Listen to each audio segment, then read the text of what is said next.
నమస్తే, welcome to our channel. ప్రస్తుతం మనతో పట్టుకున్నారు famous numerologist, hyped numerologist in the world, advance Vedic numerology master, yoga గురువు and excellent life coach, money power master Baba Pandurangam Guruji ఉన్నారు. మాట్లాడదాం. నమస్తే బాబా.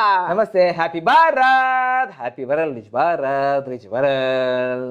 బాబా, ప్రపంచంలో టాప్ రిచెస్ట్ పీపుల్ ఒక 10 మెంబర్స్ ఉంటారు. అంటే వాళ్ళందరూ కూడా అడ్వాన్స్ వేదిక్ న్యూమరాలజీ ప్రకారం ఏ డేట్ లో పుట్టుంటారు? ఓ, మొత్తం వరల్డ్ వైడ్ గా ఎస్, టాప్ 10 రిచెస్ట్ పీపుల్. అందులో మగవాళ్ళు జెంట్స్ ఏ డేట్ లో పుట్టి అంత రిచెస్ట్ పీపుల్ గా అయ్యారు? ఓ, తప్పకుండా వెల్కమ్ గ్రాండ్ వెల్కమ్. మొదటిసారి చూస్తుంటే లైక్ చేయండి, సబ్స్క్రైబ్ చేయండి, పక్కన అలానే బెల్ ఐకాన్ యాక్టివేట్ చేయండి. గుడిలో అయినా బడిలో అయినా ఏముంటుంది, గంట. యూట్యూబ్ లో కూడా గంట ఉంటుంది. ఎందుకో గంటకి పెట్టారు, వేరేది పెట్టచ్చుగా అని అంటే గంటకి గనగన వైబ్రేషన్ ఉంటుంది. గంటకు విలువ ఇవ్వండి, మీకు విలువ ఉంటుంది. సో తప్పకుండా మనం ఏంటంటే ప్రపంచవ్యాప్తంగా ఏ వ్యక్తి అయినా నంబర్ 1 పొజిషన్